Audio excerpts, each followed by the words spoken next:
On TV20 News at 5. It's homecoming week, Rattlers. We'll have a recap of coronation with the newly crowned Mr. and Mrs. FAMU. Bring forth the royal adornments. Plus, how you can stay safe as you celebrate. And a Florida State student uses Snapchat to make a racist post. The NAACP calls for action. Plus, FAMU volleyball's team takes on Grambling State University tonight at 6. A look at what you can expect from the matchup. We'll have all that and more. TV20 News at 5 starts now. Live from Florida A&M University on the highest of 7 hills in the capital city, covering every corner of the Big Bend. This is the award-winning FAMU TV20 News.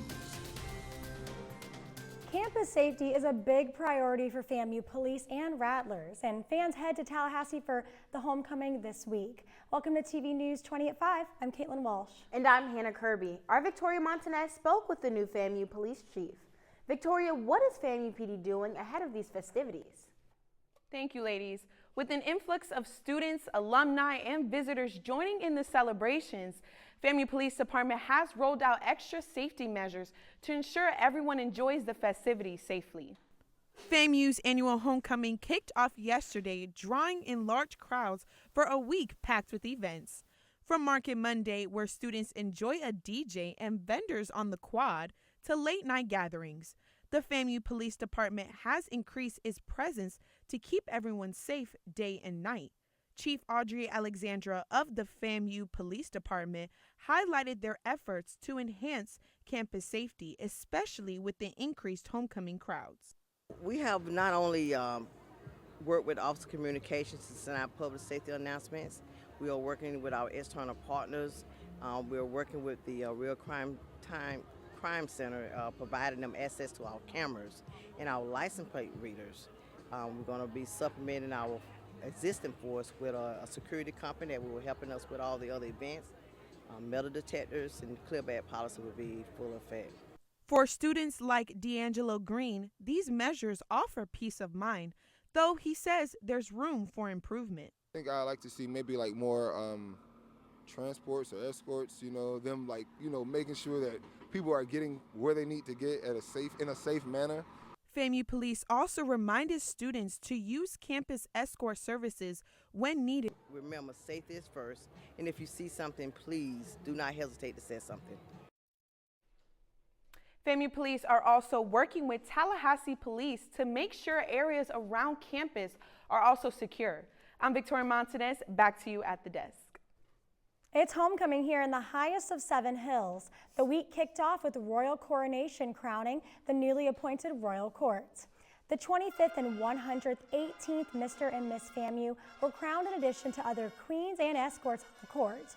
Amari Rashad says how it was a mental journey to get here, and Kaylin Thompson says how her late cousin's support helped her get to where she is today. To my cousin, Deshazi, Donnell, Hilton, Park.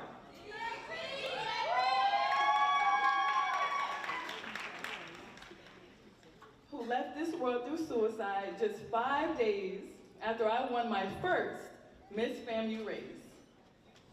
You were the person who always put everyone above yourself, offering love and laughter without hesitation.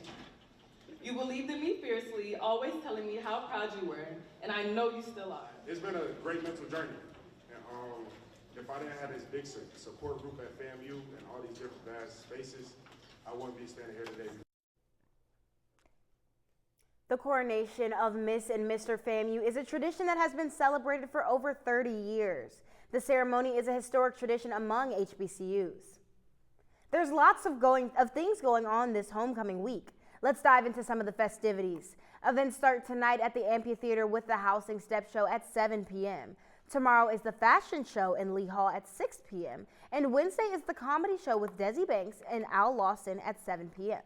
Thursday night features rapper Glorilla as she headlines the homecoming concert in Lawson at 7 p.m. The week concludes at Lawson on Sunday with Grammy Award-winning singer Ty Tribbett. The fun at a college party was interrupted early Saturday morning after gunshots were fired. The shooting happened at around 1 a.m. at a block party hosted by the FAMU chapter of Progressive Black Men Incorporated on Hudson Street. Police arrived shortly after and gunshots were heard. To secure the area, police showed up. They have not identified the shooter. There are no verified reports of any injuries or fatalities caused by this shooting. Florida State University's chapter of the NAACP made a statement on racist comments made by a student, Owen Howard. A Snapchat post made by Howard included Black Greek Life organizations on FSU's campus during Market Wednesday. Howard said in an apology, quote, "I meant the post as a joke to raise awareness for the decay of society with trashy music and behavior." The NAACP says they want FSU to investigate the student. Quote, "We demand immediate and decisive action from the FSU administration to address this incident." FSU has made a statement, but they have not said if they are investigating the student for his actions. The FAMU School of the Environment hosted a panel discussion where scientists in various research areas discussed the future of Florida's coastal communities in the wake of the climate change crisis. Titled "Turning the Tide, Developing a Sustainable Future for Coastal Communities and Ecosystems in Florida," the panel explored emerging ideas in the solution and barriers to a resilient Florida coast and discussed ways that communities can be more informed and get involved. But at the federal level, there are a couple of bills that have passed. One's the Inflation Reduction Act, which is a very interesting name. I think they were trying to kind of get everybody to be excited about it because there was a lot of inflation at the time, but it was actually a climate change bill. And there is a lot of federal money that we're working actively. We're working partnered with some groups at FAMU here to try and bring some of that funding down here to Tallahassee. The Florida Climate Center says sea level rise is impacting gravity flow drainage infrastructure, which is leading to more frequent and severe high tide flooding.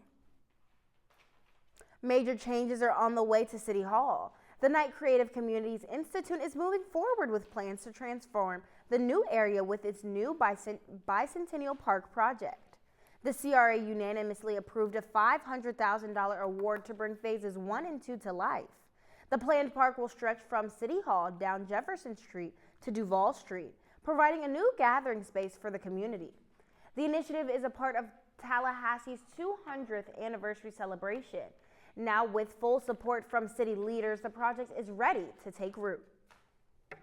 Coming up on News 20 at 5, former President Donald Trump's New York rally sparks controversy after guest speakers spew racist rhetoric.